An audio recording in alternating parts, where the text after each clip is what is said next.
Senate Minority Leader Mitch McConnell once again caves in the Joe Biden and Democrat Party, passing the debt ceiling bill in the Senate and helping the progressives raise the country's borrowing limit to $29 trillion. But even as the move towards socialism gets more realistic, Joe Biden this week turned the blame on Republicans. So let's be clear. Not only are Republicans refusing to do their job, they're threatening to use their power, to prevent us from doing our job, saving the economy from a catastrophic event. I think, quite frankly, it's hypocritical, dangerous, and disgraceful. Their obstruction and irresponsibility knows absolutely no bounds, excuse me, especially as we're clawing our way out of this pandemic. Democrats will meet our responsibility and obligation to this country. We're not expecting Republicans to do their part. Biden also made light of harassment and threats to Democrat Senator Kyrsten Sinema, calling the mobs hounding her in the hallways, on a plane, and in the bathroom, quote, part of the process. Joining me right now is Wyoming Senator John Barrasso. He is the third-ranking member in the Senate Republican leadership, and we're happy to have him this morning. Senator, thanks very much for being here. You heard what Joe Biden just said. It's the Republicans' fault. Get out of the way so that they could do their job. Your response? What we're seeing here is an incredibly shrinking president of the United States who wants to blame everybody for everything instead of the man in the mirror. I'll tell you. He blamed the generals for Afghanistan.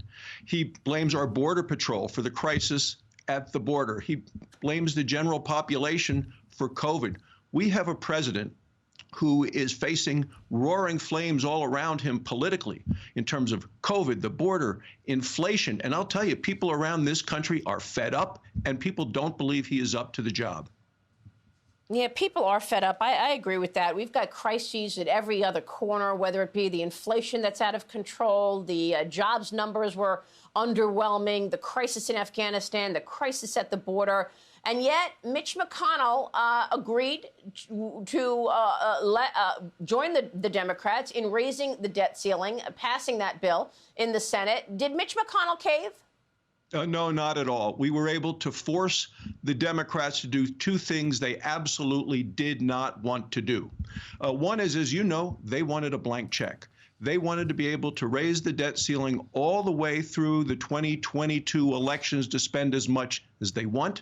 That undermines the accountability that they owe the American people, that all of us owe the American people. So, number one, they did not get a blank check. We made them fill in a number, and it's the first time that's happened in over a decade. And Maria, the number that they filled in was a small number compared to the amount that they're asking for in this $5 trillion big government socialism bill. So I think actually it's going to make it a lot harder for them to pass this reckless tax and spending bill. I want to ask you, I want to talk about that spending bill. But first, let me get your reaction to what happened when Chuck Schumer pretty much blasted the Republicans on the Senate floor the other day. We could visibly see Joe Manchin in the background putting his head in his hands and then walking out. I mean, the Democrats did not really need the Republicans' help. They could have raised the debt ceiling on their own. And even after you came across the aisle, came up with this deal, Chuck Schumer said this. Let's take a listen. Leader McConnell and Senate Republicans insisted they wanted a solution to the debt ceiling, but said Democrats must raise it alone by going through a drawn-out, convoluted, and risky reconciliation process. That was simply unacceptable to my caucus. Your reaction, Joe Manchin there in the backdrop, putting his head in his hands, Senator. Well, you're absolutely right. It was a tantrum by Chuck Schumer, and he is known to be a bully. He loves to bully even his own caucus. I think just looking at Joe Manchin, how disturbed he was by what happened. A number of Democrats came up to me, including calling me over the weekend to apologize for the terrible behavior of Chuck Schumer. And we've made it clear, they want to use this process of reconciliation to pass their massive tax and spending bill. Well, they're going to have to use that process as well if they ever want to raise the debt ceiling again. So what do you think? Do you think they will get something through? I know Senator Manchin has said that he would be agreeable to something capped at $1.5 trillion. you've made an important point recently that it's not just the cost, it's what's in it. So talk to us about whether you believe Manchin and Sinema will hold up and not agree to anything substantial in terms of beyond $1.5, not that $1.5 trillion is not substantial, and what's in the plan? Yeah. Well, as you last week showed the picture of me holding up this massive bill, yes. 2,500 pages, $1.4 billion per page. And to me, there are a couple of different parts of it. One is this just massive expansion of government's role in our life. Cradle to grave, sun up to sundown, and all night long, government is going to be more involved, sending out money, often to people who don't even need it. It's a complete takeover and massive spending to a level that we've never seen before. That's about 1/3 of it. The next part is the massive taxes that they need to pay for it. And we're talking about 40 different taxes, including all of this extra money for the IRS. And Janet Yellen, the Treasury Secretary, wants to use it to hire an army of IRS agents to spy on Americans' checking accounts, banking accounts. And then the third part is the real attack on American energy, which is going to make energy costs go up harder and more expensive to drive your car, to heat your home. And here we are on a day when energy prices today at the pump are the highest they've been in 7 years. You ask specifically about, go ahead. No, please continue, sir. You asked, is it going to make it easier or harder to pass it? Remember, Maria, they wanted to get this done last summer. I was on with you in June, and I said, well, if they do, it's going to be a long, hot summer. Now they're hoping to get it done by November. They're entering their winter of discontent. They have a long way to go.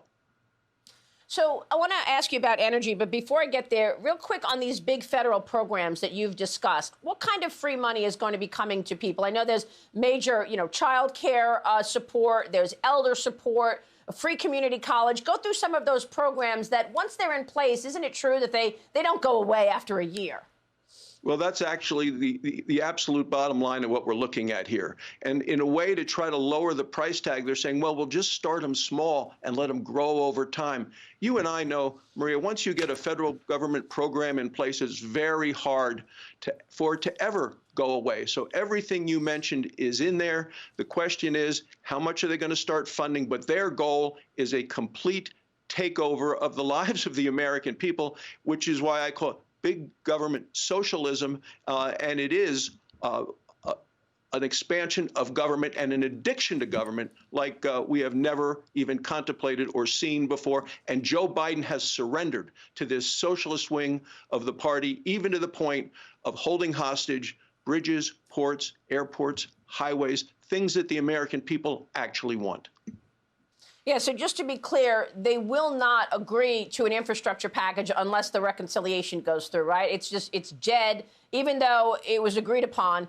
19 Republicans agreed. And you mentioned energy. We're already feeling inflation, Senator. This is important, energy-rich state of Wyoming, and its importance to you. Let's take a look at the price of oil and energy, for example. Give us the impact real quick.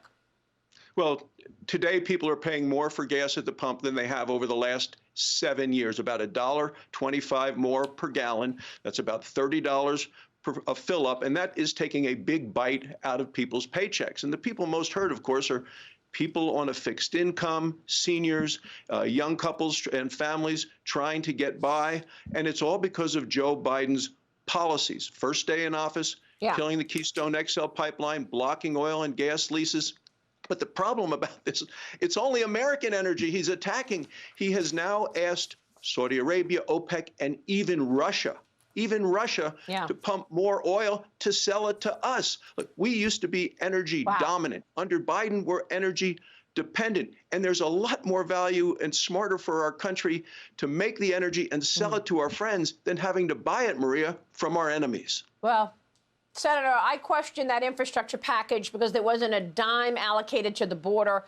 In fact, we understand that the Department of Homeland Security has now canceled all remaining border wall construction contracts. So we'll be getting into that later on in this program. We so appreciate you this morning, Senator. Thank you. Thanks for joining us, Senator John Barrasso. We'll see you soon, sir.